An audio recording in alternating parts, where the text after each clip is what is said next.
Assalamualaikum warahmatullahi wabarakatuh. Saya Anis Fatihah dan tajuk saya pengantunan seksual terhadap kanak-kanak di Malaysia menurut undang-undang. Baik, menurut PDRM, statistik kes penderaan seksual terhadap kanak-kanak pada tahun 2018 hingga 2020 mencatatkan sebanyak 6,897 kes dan ini membawa makna seramai 6 orang kanak-kanak dan juga remaja menjadi mangsa dalam masa sehari. Pengantunan seksual merupakan salah satu daripada jenayah seksual terhadap kanak-kanak, namun ianya sering dipandang remeh walaupun ia boleh menjadi pintu pemula kepada jenayah seksual yang lebih berat terhadap kanak-kanak. Permasalahan kajian yang pertama mengenai definisi pengantunan seksual kanak-kanak. Menurut Mimi Azirah Yunus dan juga Samsudin Suhur, di dalam Akta 792 dilihat masih belum memperuntukkan definisi jelas mengenai pengantunan.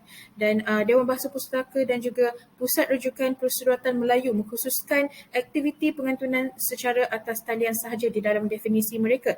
Dan Akta 792 juga dalam misalan mendatangkan ilustrasi proses berkomunikasi secara seksual melalui atas talian pada kedua-dua contoh yang diberikan, seolah-olah akta ini mengkhususkan pengantunan seksual melalui atas talian sahaja, sedangkan menurut Natalie Bennett dan William O'Donoghue pada tahun 2014 mengatakan proses pengantunan seksual boleh berlaku secara bersemuka atas talian dan boleh juga berlaku di institusi yang terlibat. Permasalahan yang kedua pula mengenai peruntukan undang-undang mengenai kesalahan pengantunan seksual terhadap kanak-kanak. Memandangkan akta kesalahan-kesalahan seksual terhadap kanak-kanak ini merupakan akta baru yang diwartakan pada tahun 2017, masih kurang kajian yang dilakukan dan juga masih belum ada kes yang direkodkan di bawah peruntukan pengantunan seksual. Maka untuk menganalisis undang-undang yang terlibat, akan diperbandingkan peruntukan undang-undang negara ini dan British, Amerika Syarikat dan juga Singapura sebagai negara relatif. Berdasarkan masalah-masalah kajian sebentar tadi, maka kajian ini dilakukan bertujuan untuk mengkaji konsep pengantunan seksual terhadap kanak-kanak dan juga menganalisis peruntukan undang-undang mengenai pengantunan seksual di Malaysia dan juga luar negara. Kajian ini menggunakan kaedah kualitatif dengan menganalisis artikel, buku, majalah, jurnal, laporan akhbar, tulisan ilmiah dan statut-statut. Baiklah, hasil kajian yang pertama, konsep pengantunan seksual terhadap kanak-kanak. Menurut Craven, Brown dan Gilchrist pada tahun 2006, pengantunan kanak-kanak merupakan sebuah proses menyediakan seorang kanak-kanak, individu berdekatan dan persekitaran kanak-kanak tersebut untuk mendapatkan akses dan kepatuhan daripada kanak-kanak serta mengekalkan kerahsiaan aktiviti ini daripada pengetahuan individu lain. Proses ini berperingkat dan berkala yang akhirnya membawa kepada aktiviti seksual. Pada Ogos 2017, Dewan Bahasa Pustaka mendefinisikan istilah child grooming menurut bidang undang-undang menerima padanan antunan seksual kanak-kanak bermaksud perlakuan jenayah dalam berkawan dengan kanak-kanak khususnya melalui internet sebagai proses memujuk mereka supaya dapat menjalinkan hubungan seksual. Proses berlaku secara bersemuka atas talian atau boleh juga berlaku di institusi yang terlibat. Elemen penting bagi pelaku adalah elemen kepercayaan dan kepatuhan. Proses pengantunan melibatkan pemilihan mangsa, usaha meningkatkan akses kepada mangsa, mengasingkan mangsa daripada persekitaran, memastikan kepercayaan mangsa diperolehi serta mengawal hubungan dengan mangsa supaya tidak didedahkan. Langkah ini adalah penting untuk memanipulasi mangsa serta orang sekeliling mangsa.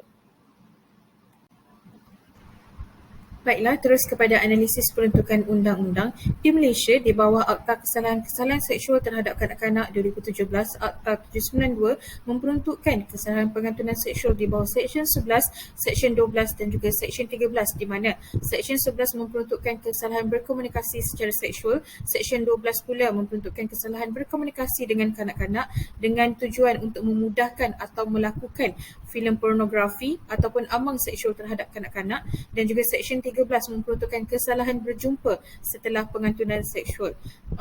Akta kesalahan seksual terhadap kanak-kanak ini memperuntukkan bahawa kanak-kanak adalah mereka yang berada di bawah umur 18 tahun. Manakala bagi Akta Kesalahan-Kesalahan Seksual 2003 British pula pada Seksyen 15 memperuntukkan bahawa seorang dewasa berjumpa atau berkomunikasi dengan niat untuk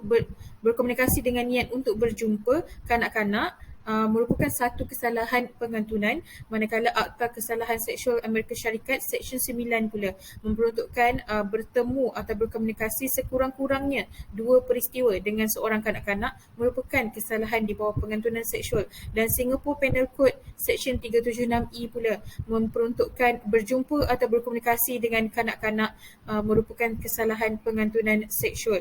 Dan ketiga-tiga akta ini memperuntukkan kanak-kanak adalah mereka yang berumur, kanak-kanak yang diletakkan di bawah pengantunan seksual adalah mereka yang berumur bawah 16 tahun. Baiklah, kesimpulannya, Malaysia memperuntukkan 3 seksyen yang berbeza bagi menghuraikan perlakuan sebelum, semasa dan juga selepas pengantunan dengan definisi serta hukuman yang berbeza. Bagi British Amerika Syarikat dan juga Singapura pula dilihat mempunyai takrifan yang lebih kurang sama bagi peruntukan pengantunan seksual. Perbezaan bagi ketiga-tiga peruntukan pula adalah melalui penetapan umur dewasa yang boleh dianggap bersalah. Bagi Amerika Syarikat meletakkan umur 21 tahun ke atas, manakala bagi Singapura dan British pula meletakkan umur 18 tahun ke atas bagi mereka dianggap dewasa dan bersalah. Dari sudut hukuman, Malaysia dilihat lebih holistik dalam menentukan hukuman yang berbeza bagi takat kesalahan yang berbeza. Negara yang memberikan hukuman yang paling tinggi ialah Amerika Syarikat, iaitu selama 15 tahun penjara, manakala yang terendah ialah Singapura, iaitu penjara selama tidak melebihi 3 tahun atau denda atau kedua-duanya. Sekian sahaja daripada saya. Terima kasih.